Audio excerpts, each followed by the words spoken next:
I was a kid in my head. Okay. Okay. So I'm going to open it up like that. And here we go. Yay. Hang on. Okay. So we are live on Facebook. Let me allow people time to get in. Let me pull it up on the phone so I can see what's happening and make sure that everything's copacetic. And oop, let's see. Okay. So this is like, we have 5 divine feminines on today, all of different, attributes, so and it just happened that way, I mean, I didn't like plan it.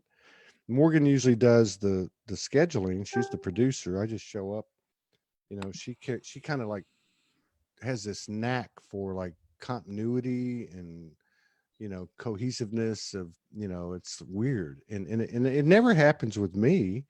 But then when I scheduled everything, I was like, whoa, man, there's like 5 ladies on, and they all got different things. I mean, we started with quantum entrepreneurship with Wanda a while ago, and we're going to get into the very unique stuff that you do. And we're going to end up with yoni steams at the 8:30 tonight with Yvette Goulet. Sweet. Yoni steams, yoni eggs. I'm like, whoa, she's an old friend of mine, and so that'll be interesting. All right, let me just share this to 10 of the associate groups, and then we'll get started. We've got already 20 people here. Welcome, everybody. Sorry, we're running behind schedule. We're going to be caught up after this one. And so 5 to 10 minutes after this show's over, we're going to have Maya Maticular. I hope I said that right.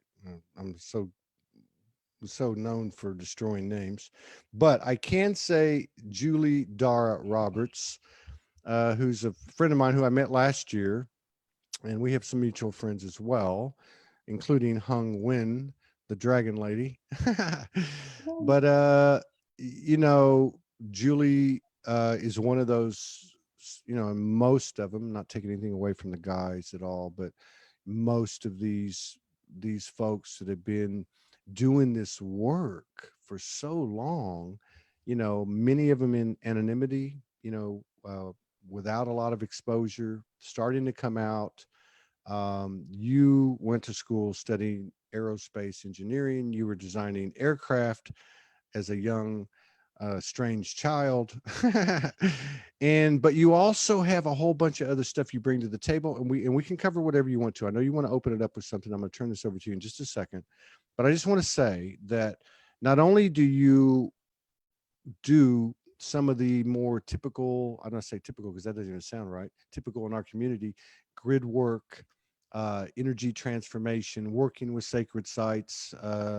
You also have a quantum family, which, based on the last discussion we have and what I know about you, a couple of discussions actually, uh the divine feminine, you're like your family's like a microcosm of what's occurring, you know so Mm. the divine feminine with the support of the divine masculine.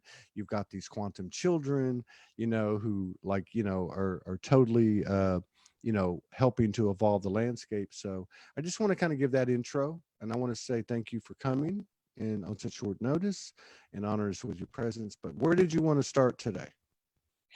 Uh, so one of the things I do is do sound codes. So I wanted to start us in the unified field without words, with sound. Okay. So anyone that's live watching, if you want to chillax and sit back in your chair, and you can even close your eyes, and I'll just tune us in. It's a do re mi scale, which it'll center us in the. Some people call it the your light column, your ascension column, your chakra column. It'll bring us into the one, into the Now, zone. what is this The instrument? thing. Yeah, I searched long and hard for this. It's a chimey thing the that I use thing. with Oh, I forgot. You're from Boston, so we're gonna have to say the thing. The thing. What thing are you I, talking about? The first thing or the second thing? is All that a right, Boston thing? that's a Boston thing. Oh, Yeah, I'm so the steep. guy. Just Did you like talk to the guy and talk to him about the thing? I'm just kidding. Go ahead. I'm I sorry to. found somebody built this off Vancouver Island, BC, but I Mm, searched for it for years because I. But anyway, here it is. It'll right on. introduce itself. Okay.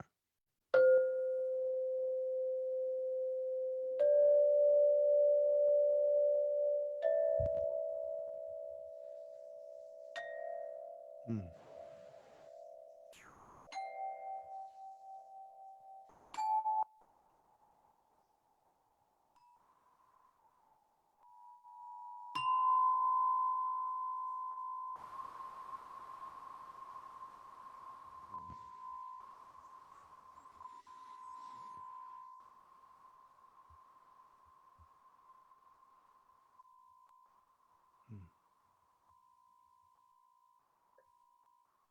Hmm.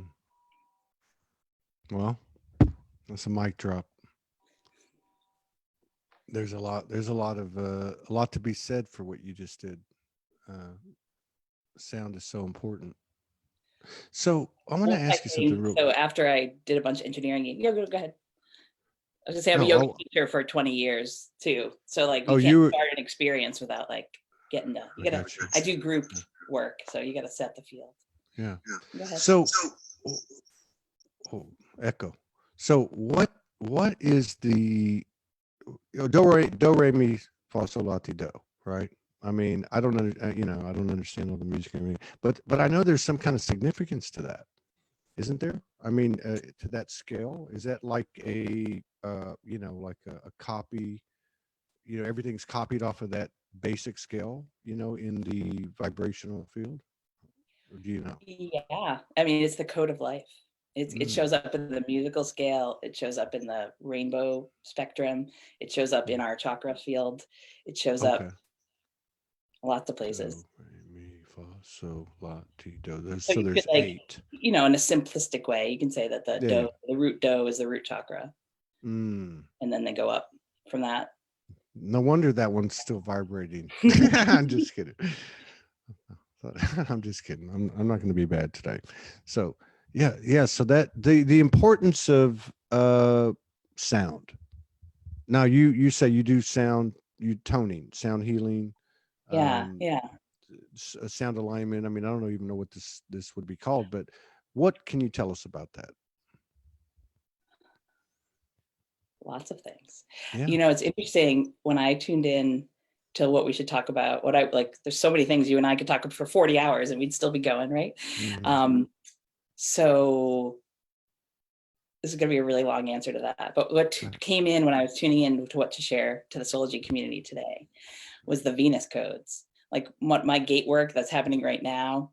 And since the end of last year, maybe since the equinox into now, is like the planet Venus is doing a lot of things. And maybe we'll talk about that next. But like the sound codes. So there's there's a lot of Venusian energy with sound healing, and like the Hathors and that aspect that comes through. And many cultures, like if you go to the Egyptian culture, they would have like the sound chambers and sound healing, Yeah. sound temples. One of the things that I've brought through, and it's time again for me to teach another round for my community, is the Sanskrit alphabet. And if you go to the Hindu, like the sound codes, the Sanskrit language is called the Varnamala, or Mm. they call them little matrikas, little mothers. And so the 50 characters of the Sanskrit language are, each one is associated with a petal of the chakra system. So by tuning and like just speaking, like Sanskrit is a vibrational language, I feel like for our modern time, it's one of those things that is most, let's say, palatable, like easily accessible. Like we've lost a lot of the direct translations to the mystery schools, maybe from some of the ancient cultures, but the Sanskrit one, like that's been more passed down to the modern day, if that makes sense. So even when, if you speak, like if you're a yoga instructor and you speak Adho Mukha Svanasana, like downward facing dog, it's like it's pinging different petals of your chakra system. So there's like so much to the sound thing, and then you don't have to be in any of those lineages. You Yeah. could be with It's universal. It's yeah, true. you could Truly. go to like a shaman in Yeah. Peru, and they're gonna Yeah. be doing So sound. it incorporates like everything that because if you think about it, it would only make sense. I mean, the alphabets came from sound. Yeah, if you go to the Bible, like Yeah. first there Yeah. was the word, and the word, like it's a creation space, like the Yeah. sound codes are creation space. But they're like as part of the ascension, light codes and sound codes come through together. Does that make sense? In the geometries and Well, yeah, because so you were saying that all the things it's associated with, so it's color, chakras, color, of course, sound, and then I guess you start to get into the word, the lyrical, the the sounds, like the phonetics and all that.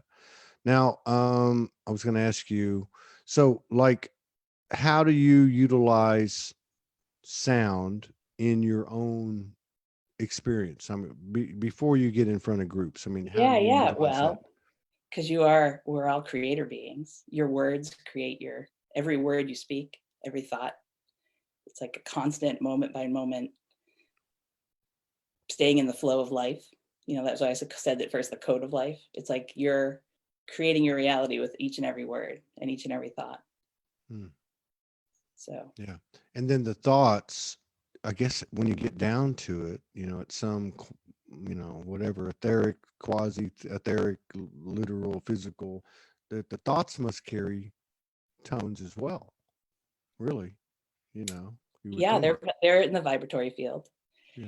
Um, so you can think of it. You ever a Boy Scout? I was a Girl Scout. You know those mess kit when you're camping No, I and was a the hoodlum. yeah, you were. I All tried to right, go to the Boy but you've Scouts and they told me to cut my hair and I said no. I'm all just kidding. right. But you've maybe been camping. Yeah, I'm just talking about the collapsible camping cups that go flat, Oh yeah. but that lift Hmm. up, right? So if you think of those as rings around, Okay. like in each, so Yeah. your field is these like interlocking rings of different vibration. Is even what people talk about is like, the 3D, 4D, like I see them as like almost concentric rings or Yeah. like states of awareness, Yeah. frequency bands. And you, as high as, as high as you want to go up and see from that field. Does that make sense? Like it's all like, Yeah, I so, think that's a if great. you go through, and we were talking about how it shows up around the planet in these ancient cultures, Mhm.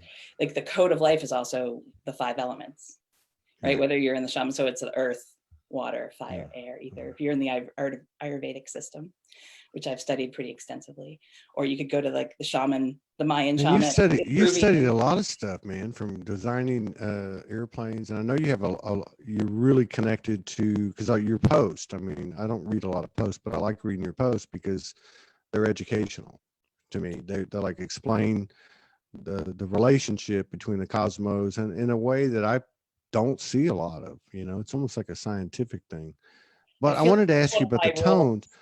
one of my It roles is is. to explain the science in a way that's like really digestible to the spirit Yeah. community. Well, you do a good job of it, at least from my opinion. Thank you. You do a great job of it.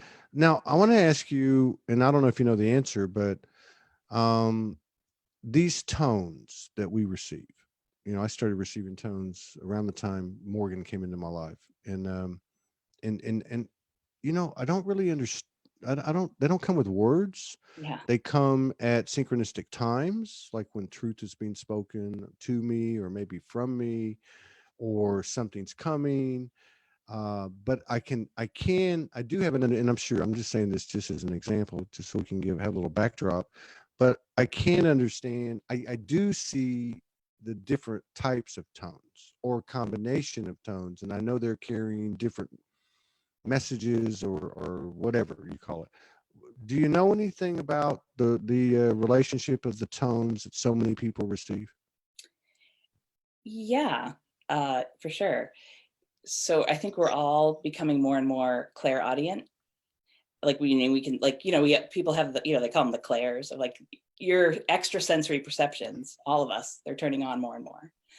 And um, the code comes in. So when I was talking about the camping cup of like the multi-dimensional codes.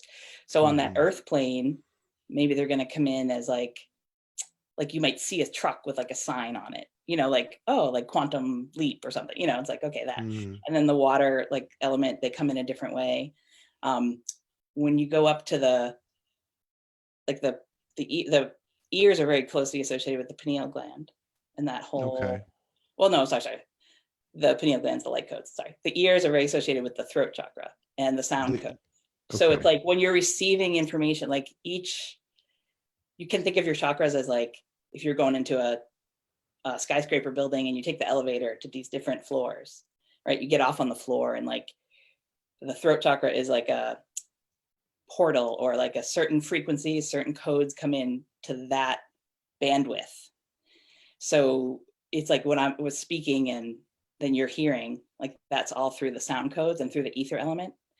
But a lot of these, and the thing that I tuned in to talk to you and to the Soulogy community about is like, really, I was like, I kept hearing like talk to people about how to talk to star codes, like teach people how to hear and see and interpret star codes for our talk. What does that mean? What does that mean? Yeah, so I think like a lot of what you're hearing are these like, Okay.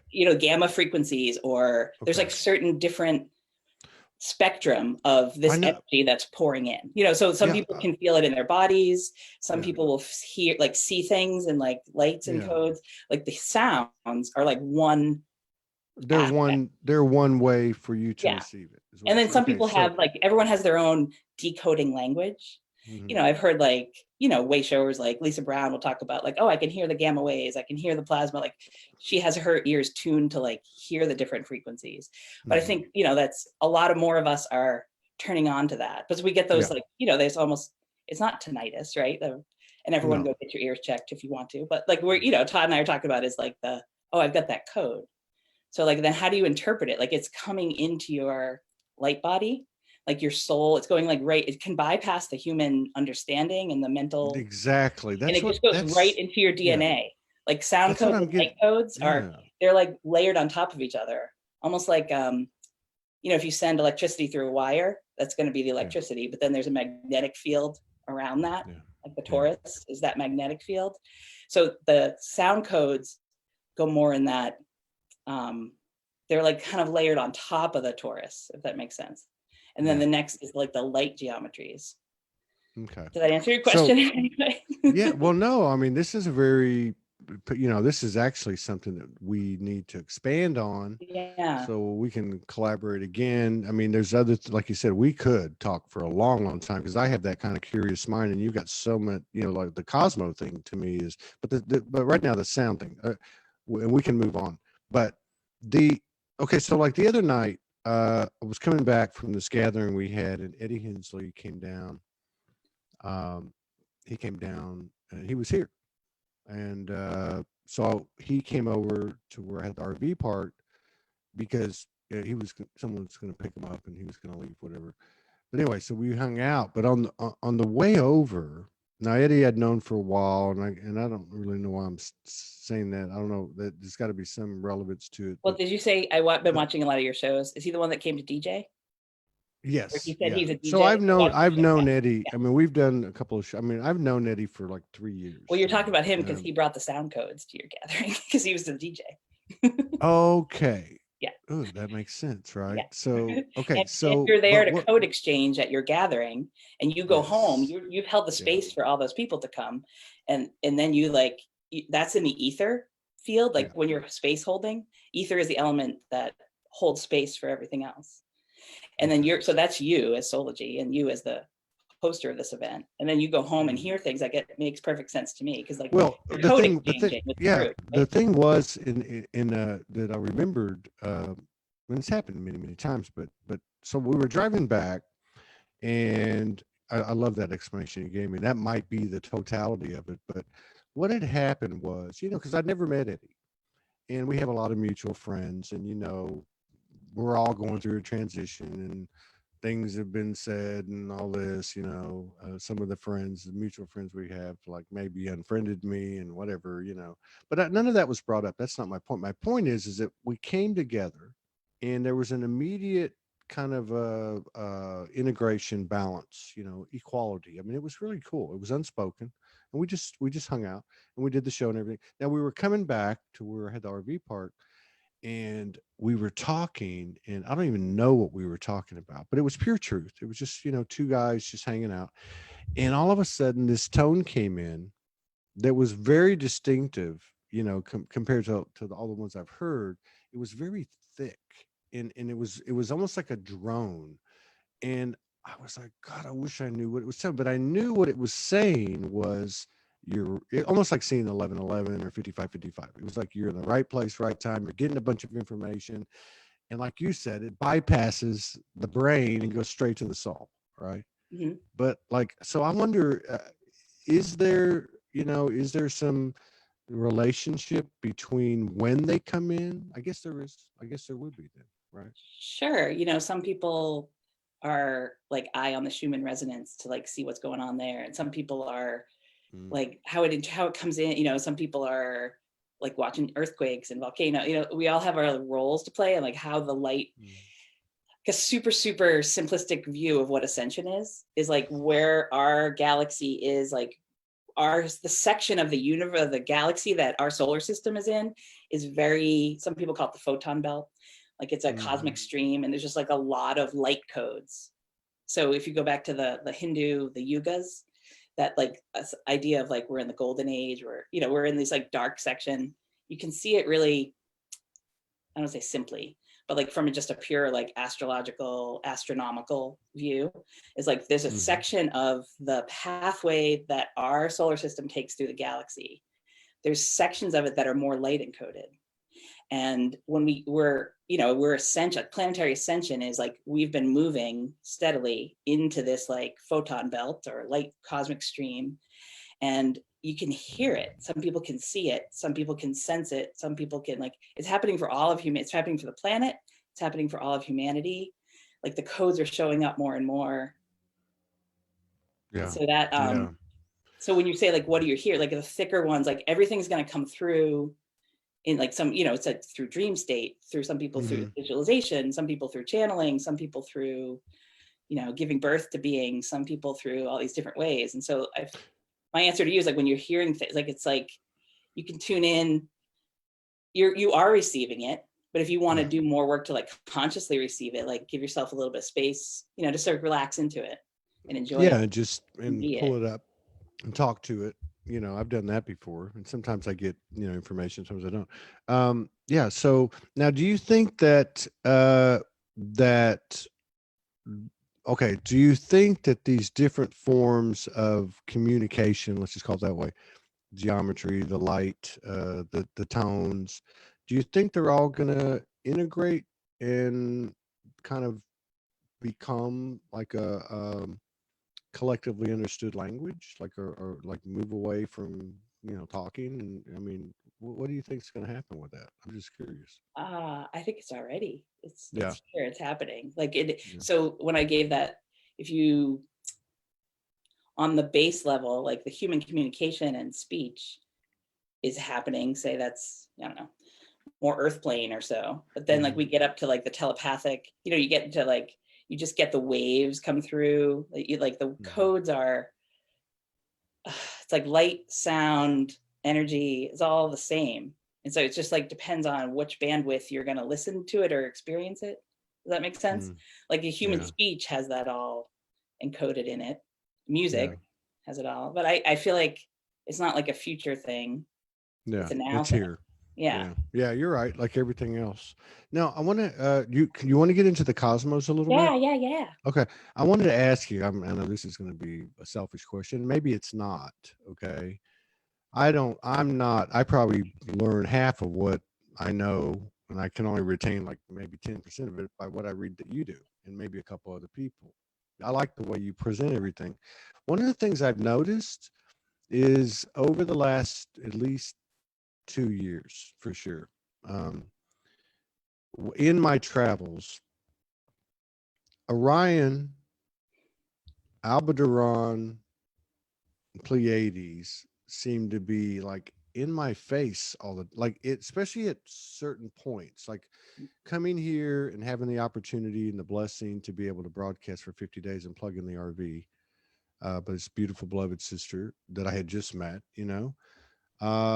and I walk into the backyard and there they are, like I can now, and I'm not a stargazer, but I'm like, okay, there's Orion's belt. Directly to the right it's going to be Aldebaran, which is the Eye of Taurus, which, and I've done some research on it, which is watching the Pleiades. And I'm like, why are they always like, when I got to Hawaii, when we first got to Hawaii, they were right there. When we finally landed on this organic farm, they're like right there every night, every day. Is there, and I've done a little research on it. There seems to be some type of storyline or narrative involving Orion. Of course, a lot of people talk about the Orion Wars and all that, but I'm talking about like almost like a lineage. Is what's going on with Orion? If you know of anything, and we can move into different subjects. But Orion, Aldebaran's more like something I think that's personal, but Pleiades, like Orion and Pleiades. Pleiades always seems to be big, but do you Yeah. know anything about this stuff? I do a lot. That's fun Good. because like when I tuned in, I spent the hour before the show like tuning in and doing some meditation action, and Venus was like, it's like tell this story, and it ended. It was like Venus codes, but then it ended up with the Pleiades and a big talk about the Pleiades. So can I Okay, do the let's hear whole it. flow of it? It's not like Yes, long, but so because I've do been it. watching what you've been Yes. showing, asking other people, so I was like trying to anticipate what you might ask me. So from where we sit on Earth, the planets and the sun travel on a line in our sky that's called the ecliptic.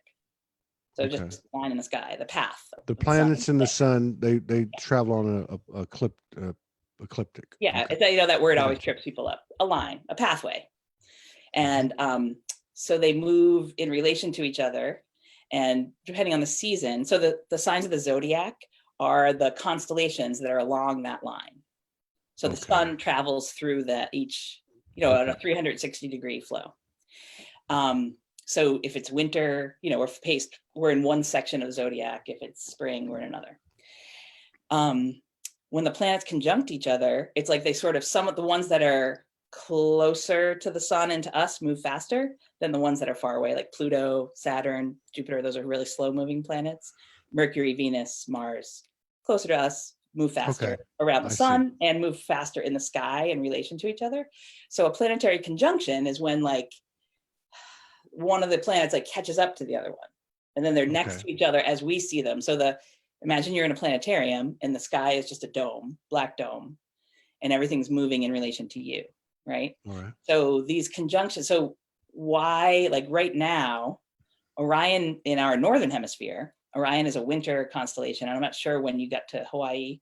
It was around this time that year when you talked, but for now, right now, when the evening sky, because most of us are awake between like sunset and like midnight, say. So that's the part of the sky that talks to us the loudest because we're usually in our beds in the other section.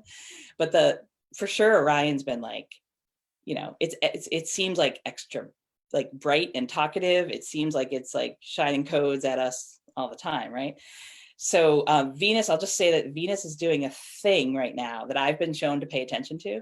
So, I think a lot of the, in the community, you know what? That's another one. I just want to say that I noticed Venus, and you're right. I think Venus is it. So Venus right now is an evening star. So after the sunset, you'll see like the bright star that you see first. That's Venus. Yeah, I've seen it. And Venus is actually like what I see it. Have you seen it like throwing diamond codes? Like it almost looks like it's these like I've seen lines. I'm glad you brought that up because that's another one that's been there too. Now, when I saw it Tuesday, I saw a portal open up, but the first thing I saw was Venus. Yeah. And to your question, not just that night, but I can't really pinpoint it, but I'd say in the last few weeks, I noticed that it has, because I always know it's Venus. I'm like, oh, that's Venus, but I didn't even know how I knew it. But it has this diamond kind of thing going on. Yep. Yeah. It's like a what is that, and what did Venus tell you? Go ahead. How long do we have? I'm going to call those diamond codes, like the Venus diamond codes. People that follow, anyone that's in sound healing knows who Tom Kenyon is, and he would call it the Hadon. Like it's a octahedron. It's two pyramids stacked on top of each other. It's a platonic solid. You don't have to know what any of that means, but it's like a Merkaba, isn't it? Like two pyramids. Yeah. So the Merkaba occurs when the octahedron like moves in relation to each other, and the double pyramid stack becomes a star. Wow. So, but anyway, so the Venus codes have been coming in really strong. And I feel like Venus right now is acting like this diamond light, like crystalline light. And it's like going up to others. So at the end of November, 2019, I had to write things down because I was like, I want the dates for Todd. November 24th to 26th. So Venus is doing this, like it's meeting up with all the other planetary bodies in the sky and sort of doing this, like, for lack of a better term, like diamond code activation for them. So the Thanksgiving, November 25th, 26th zone, 2019, it was Venus with Jupiter. And there's been a lot of crescent moons that go with these two.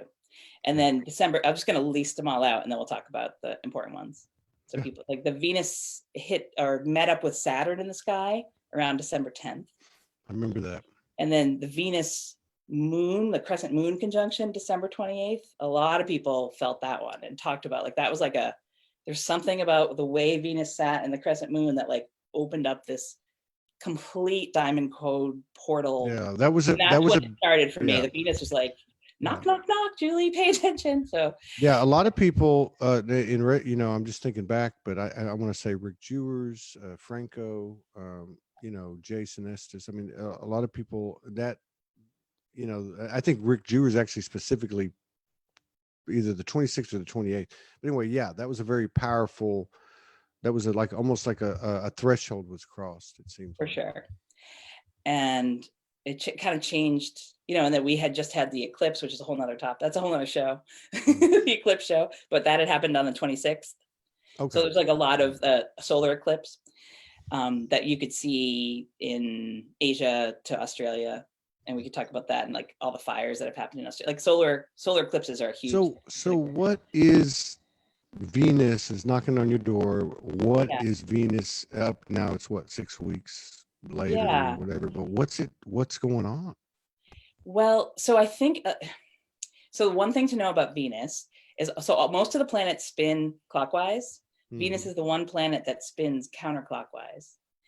And if you want to talk about like quantum action, like one way to think of the planets and the solar system is almost like a molecule that has 8 electrons.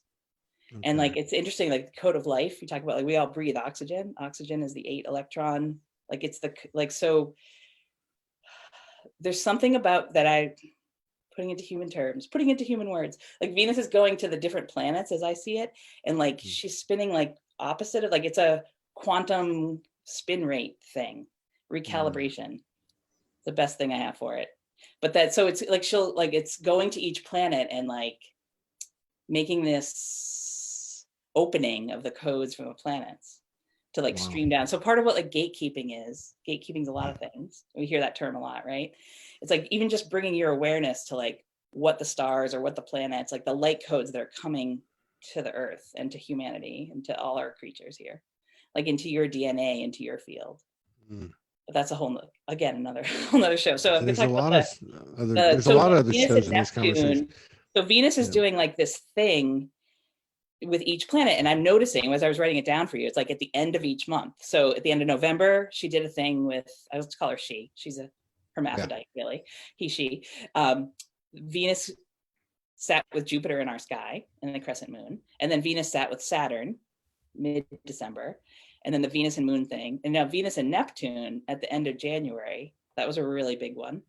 I did write up an article about that because there's something about the Venus Neptune thing, and they're like, there's a whole thing that happened then. And now the next one, because February is a little bit of a shorter month, it switches like to the calendar, the beginning of the calendar month. So Venus is going to meet with Uranus in March 7th ish, you know, that zone. It's not like it happens on one day, right? They're like, so if you see, like, you see them in the sky, and then they're like, the conjunctions are when they're near each other. And that whole conjunction junction, what's your function? It's like, Yeah, I bringing it remember to that. like, So like I mean, function, like they go together, and they're, the yeah, planets themselves are code exchanging in the sky. And yeah. then like, you know, So if you look at your this natal is chart, it's like, it's sacred geometry of where they yeah, are.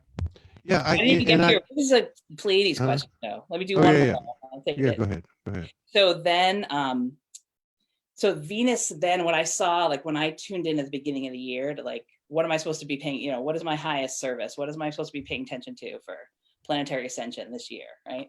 It was this Venus stuff, and to really pay attention. And then, so the Venus, then its next journey, it's going to catch up to the Pleiades. It's entering the constellation of Taurus at the end of March. Okay. And there's a crescent moon, and then Venus is like marching through Taurus, and it goes near the Pleiades, and between the Pleiades and the Hyades, another cluster, and then over to your buddy Aldebaran. And it's like, it's just creating this activation as I see it to each of these. And what's cool for us is it's so bright, like just from a simple point of view, like we'll look up at the sky, we'll look at Venus, it's near Pleiades, boom, we've made the gateway because we're So noticing it. yeah, this is let's go to Pleiades Yeah. next, but I want to go back a little bit more general for people like me, but it almost sounds like because I look at the stars and I think, you know what? How do I know? I question everything. So I'm like, how do I know that's not just an overlay? how do I know that that's not some kind of, whatever? But at the end of the day, I know it's a cookie crumb trail home, and it's got something to do. It helps us. This has gone on for thousands and thousands and thousands of years. But the Venus thing in 2020, to me, I mean, it's like, okay, well, why is Venus? But what's happening right now? Like the feminine power is like making its final, like, women are getting elected to prime ministerships, and there's all kinds of stuff happening. I mean, I don't know. And you said it's a hermaphrodite, but I've always associated, well, Well, so many, I guess, yeah. people. Yeah, well, true. That's Well, true. the Venus Mars male Yeah. female thing gets. So Venus, I mean, so what's your take on that, and then into the Pleiades? So one of the cool things about the Pleiades, if you study so every so one of the most watched, most observable, most exciting thing in the nighttime sky for humanity and back into ancient cultures. So if you talk to someone who grew up in the Himalayan region of India, they call them the Kritas. If you talk to someone in Egypt, they're the Hathors. If you talk to, like, everyone has their tail. If you go to indigenous cultures near Wyoming, they have their, like Devil's Towers. But all the tales talk about humans, 7 sisters, 7 whatever, sometimes brothers, seven Yeah. young people Yeah. who become stars to become like saved. Like it's like a story of ascension. It's like you become, it's like you could decode it as turning on your Merkaba, turning on your star body. Like the tales are all like, say take the one here in North America, from Close Encounters of the Third Kind, that like scratchy tower he was drawing.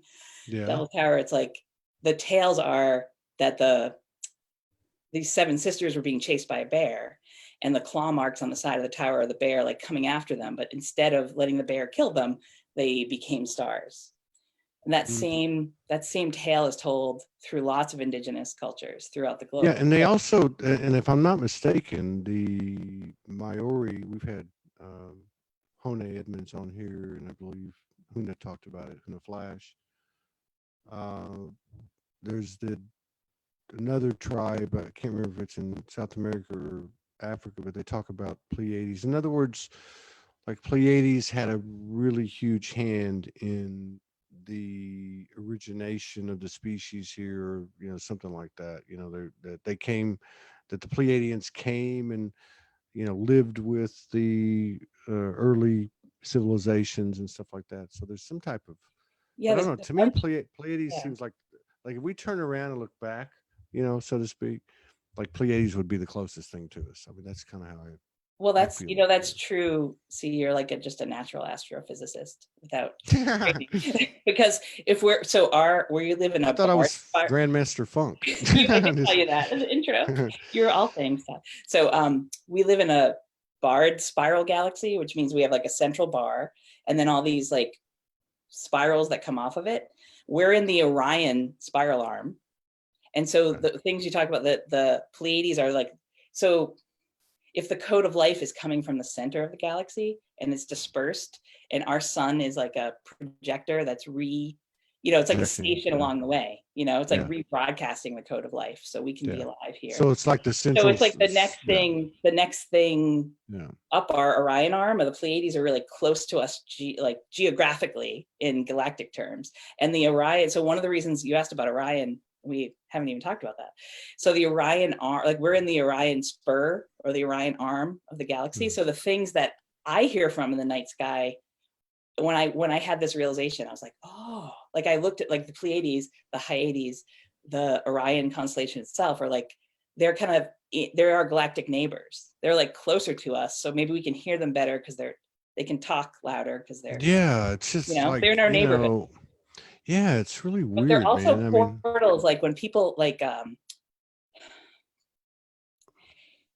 even if you think of like the codes, there are like beings, like they're portals that light beings can come through. yeah. So, if be it like Sasquatch or be it like giant race or that kind of thing, but they're even more simple. Like the stars like turn on, you ask like how they bypass the human brain. It's like your stuff, like the stuff that's in your DNA like your codons, like the stars turn our inner codes on in our inner space. Like the star light, like you might have part of your DNA is all we are, you know, star stuff, as Joni Mitchell taught us long ago. Like the actual particles of carbon-based life form were created in stars far, far away. So Yeah. you and I can talk about light beings and like portals and that stuff, but we could also go talk to the astronomers. Like they can't debunk the fact that the carbon molecules that make my DNA We're were one and the on same. stars. So like they listen to, you know, they listen to each other. Like light codes is really Yeah. happening at a DNA Yeah, level. it's interesting too because of what you said about that the oral history, you know, with the seven sisters, you know, eluding the bear and becoming stars. But then it's like the reverse is true, which is how the universe to me always ends up. It's a paradox. So like, well, as within without, right? Like what came first, the chicken or the egg? You know what I mean? So it's like, you know, it's fascinating. It's some kind of cycle or circuit Well, that's that's, beyond our former level of comprehension because now we're becoming multidimensional. But yeah, yeah, cool. Because descension and ascension are happening at the same time. Like yeah. that is So really what the Merkaba is, or like Kundalini awakening. If you go like to the there's source codes pouring in and down, and there's us. And like part of what ascension is like all of us turning on purpose and like actively like reaching up to meet. And like yeah, that's one way to look at the Merkaba too. It's like those two pyramids that make the torus, they interlock and like, and then your light codes yeah. turn on and you start. But the other thing about the Pleiades, just from a like anthropology wise, like looking back to like the like human races, like how it's coded in our DNA to watch the Pleiades, is the a lot of cultures, especially like Mesoamerica and Mediterranean, the heliacal rising of the Pleiades was like a time of like springtime and like planting crops. And Yes. so the heliacal, for people like when, so I talk about the sun moving along the ecliptic, when the sun like moves close to, we can't see stars during the day.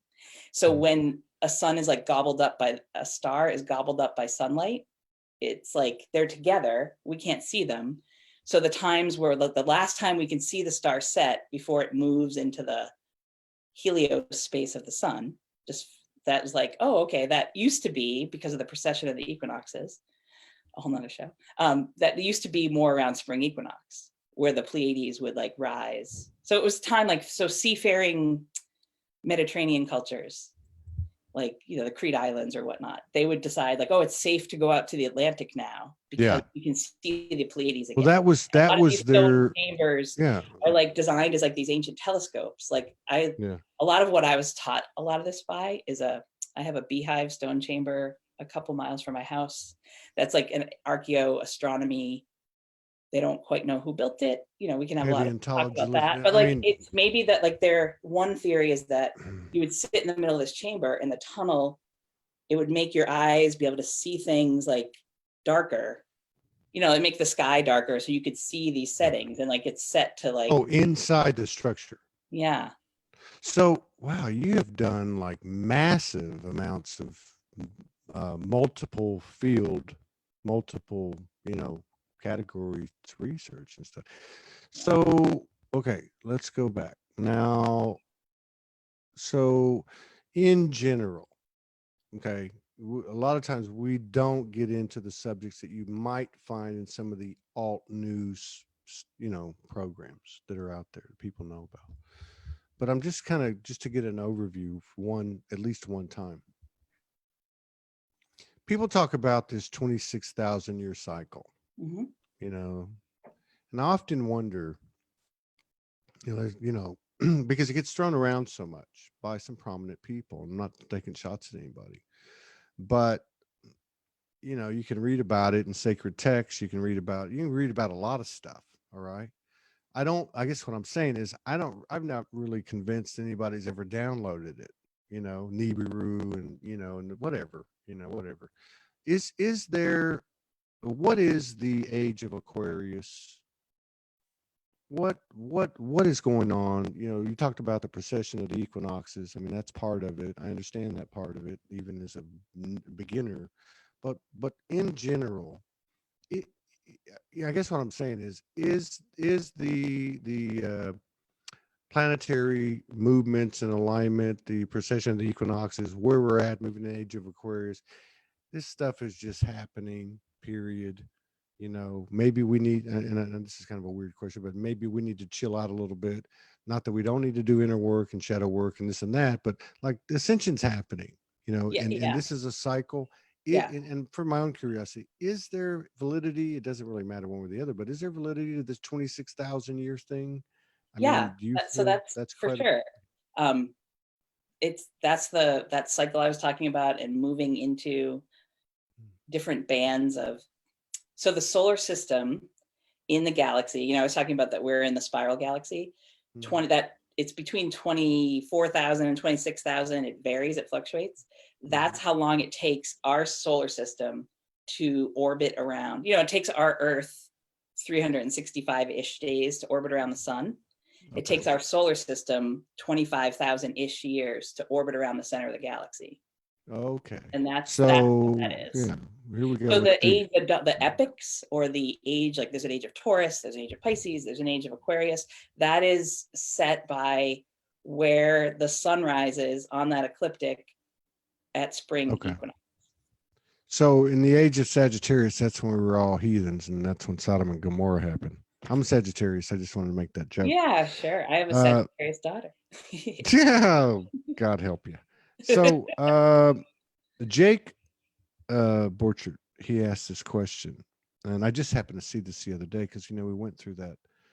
What was it like the blood moons? I mean, we went through like what, like an 18 months of like intense, even for someone like me who doesn't pay attention, intense eclipses. But I read this the other day, and he brought it up. Do the four super moons this year have any significant relevance? Let me just reword it. What's the relevance of the super moons this year? Or do you know? um, I'm Or are they just? sure they do have relevance. Yeah, I haven't been that's okay. I just tuning into as much, like what, like, yeah. do they have Now let relevance? me let me ask you. Let's get it. Let's change direction. So No, like what the super moons. Yeah, like we could nope. talk about moon energy, but that's like, Well, no. Let's keep this. Let's okay. just keep making it up as we go. So now you've done a tremendous amount of research, obviously, since you were a weird little kid. Okay. And, now you're playing these weird beehive things or whatever, but no, seriously. So, but you mentioned several times, and I know you personally, all right, about tapping in. How much of the stuff you put out, and there's no right or wrong answer, I'm just curious, how much of the stuff you put out is from tapping in and how much is from research? And has it changed over the years? Yes, yes. Like intuitive research based on tapping Yes. in. Like, so, Okay, I as got you. you talk about, I like the yeah. star codes. Like you'll, Mhm. like one night I was out, and like the Hyades was maybe the first like asterism or constellation that, like, the stars started like moving in the sky in relation to each other. They were Mm. like, I was like, was that my eye? Like, what exactly is happening? This is like 2 or 3 years ago. Yeah. And it did like open up this whole inquiry of, like, how are the stars talking, like stars, like star speak and star Yes. code Yeah. talking. So it's not like, say like stars tell me things, like it's listening, like for like full body, full Yeah, field but I mean, listening, like they turn tapping things in, on. Yeah, yeah. So tapping in can be, having a conversation with a star can be. I'm just saying non-traditional. Let's put it that way. 3D-ish kind yeah, of research. So I guess what I'm getting at is, I think for a lot of people, and this is very interesting because you have a lot of both, experience in both ends of it. The traditional textbook kind of thing, and then the tapping in. So because a lot of people, I love the way you put it. You go into intuitive research as a result of the tapping in, yeah, and I think a lot of people can relate to that. It's interesting because I question everything, even in myself or whatever. And so you get stuff come in. I had some stuff like this over the last since last night come in, And so I did some research, and I love the way you put it, because it was intuitive research. The next thing I know, I'm listening to a Dolores Cannon, and she's talking about the subjects that I tapped into, or that were, you know what I mean? And then a couple other things happen. But it's interesting because there is some validity to that intuitive research that is predicated by the tapping in, and but there also seems to be an kind of a transition or an evolvement where we're moving more and more and more into the intuitive and tapping in, and less the textbook. Yeah, do you You want know a what I mean? tangible example of something that happened to me recently? And it goes Yeah. with Venus too. So I've just been seeing whales, like pictures, like I've been hearing whales. So whales kind of go, so one, like everyone that we would speak to out there is really in here. It's sort of like the Superman in the Fortress of Solitude, putting the crystals in, you know, it's like crystal, like if, and then, you know, his father like would appear as astral. That for us, like I can say I've been talking to the Hathors, which I do, but like that's just an aspect of me that I'm turning on the codes on to like listen to Yes. myself, you know, so I'm not like Yes. Thank you. channeling. It's like you're talking to your different aspects. Some people call them soul Exactly. aspects. To me, they're, Exactly. if you think of like the 12 strands of the DNA, like you can just shine a little light onto each one and you can get these, like you can get like projections, but it's all you. What, you know, we're on the same Of page there. course. Yeah. So I was just seeing whales, and like whales go a lot with sound codes, you know, and they're like talking, they've just been showing up, you know, they'll show up in my news feed. They'll show up like, just like whales, whales, whales, whales. I was like, okay, guys, what's, so for, you know, sometimes it'll happen with like swans, hawks, turkey Yeah. vultures, like for me, like Yeah. I'm like, there's a shamanic way that the animals that will show up here on planet Earth. And then to me, I've learned or I've tuned myself to realize like, oh, when I first started, like the swans were the first one that showed me this, because I was with the swans, and I was like, oh, there's a swan constellation, like Cygnus. I'm supposed to be listening more to the swan stars too. So anyway, the whales, like I was like, why are we hearing the whales so much? And then I looked on I use Sky Safari as an app on my phone. And so I looked up, I was like, oh, Venus right now, like Cetus is a sea monster slash whale constellation, but Venus is like kind of cruising along the back of the whale right now. I was like, oh, that's why I can hear like, so Mm. the Hathors are, it's like just tune and sound codes, and they were really, I think, the ones that seeded. I talked about the Sanskrit language at the beginning. Like I've been talking to them for a few years, or talking to myself as Hathor for a few years. So that Yeah. like sound code people, it's like, oh, the whales, we're supposed to be like listening to the whales, learning from the whales, hearing from the whales. And then you can like put it up into like, you know, being a gatekeeper of star codes is like following it all the way up into the galaxy. Does that Yeah. make any sense? And then I'll like look Absolutely. up, so then I read about that constellation, and then I'm like, oh, Messier 77. There's another spiral galaxy that we can see in that constellation. And maybe my like job as a galactic gatekeeper that day is just to like read about that barred spiral galaxy. But I was like, oh, it's sort of like, and then just tune the energy between the Milky Way and I totally get what you're saying. I don't want to run out of time, because I want to make yeah, sure yeah, that we get some. We just got a few minutes, but I want to make sure that we get all your information, what you're doing, and there's no doubt. I mean, like we should.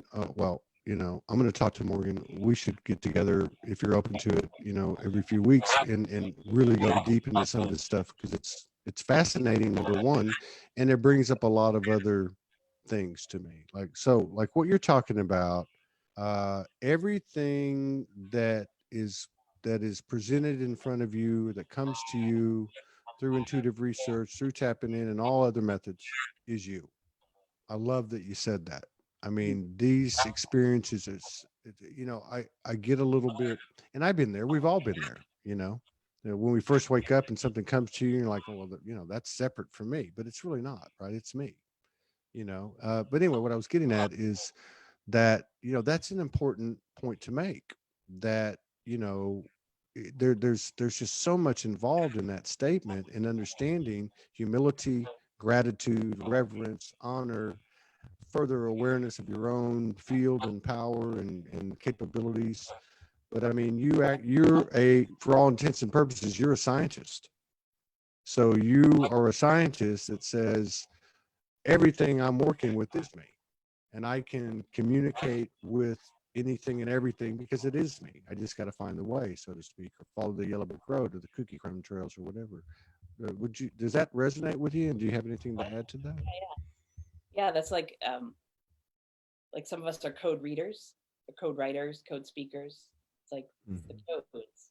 You learn more and more how to interpret them in your own field. And but yeah, that fact of like, and it's fine to like I think a lot of people start as like channeling. It's like fine to start with thinking like it's coming from out there, but like when you Hmm. really turn on that, like, oh no, that's my whatever you want to call it, like my soul aspect projection. And then Hmm. I Andara crystals. We didn't even get into that. That's enough. But like I use them a lot in You bringing in do. code. Yeah. I'm curious with the Andaras. There's been so much talked about the Andaras. I wish we had more time. Uh, Well, I would how does somebody? like Huh? talking to you more often is like very exciting. Like, because I do have all this knowledge and like it just I share it as Well, much as I we're can. gonna have. Yeah, we're It gonna have sticks with to. me. Yeah, actually, I'll talk to Morgan. I can. I know this is in alignment. Now, I wanted to ask you a quick question because a lot of people have. Yeah, I know this has come up a lot, uh, and I guess I'll just throw it at you. How do you know an Andara is an Andara versus not an Andara? Because there's been a lot of discussion about that, and I don't know if it's just fear programming or whatever, but I know a few people that work with Andaras, but you seem to be very, very close to them. Yeah. When they that there's distortion in the field around them, which I Hmm. don't really play in that. Like that, Yes. that communication. Like they speak directly to me as you do, not like in human words, but Yeah. they're it's almost like they're if they are like that whole like if it is glass, great, then we can all like find glass and like they work. Whatever they do, they work. Yeah. That's They you are, know what I don't really care. you know Like what it's like Velveteen Rabbit real. If you yeah want them to that's be real, what they yeah, work and for this is me and they're real.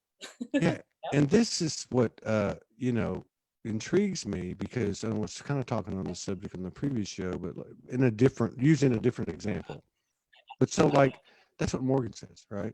Like when we came across this issue, I don't know, a year ago, whatever, and she's like, "Well, you know what?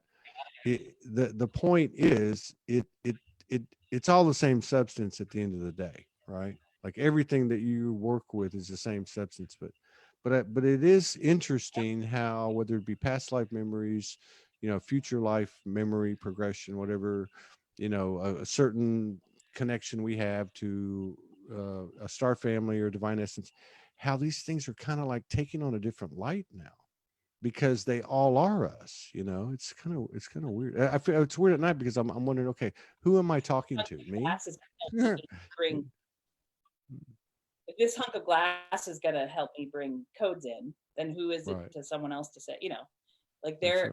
they are communicative, active, Yeah. and we can all Well, use the methods we use. well, they're I could certainly use like very. an acorn and a stick.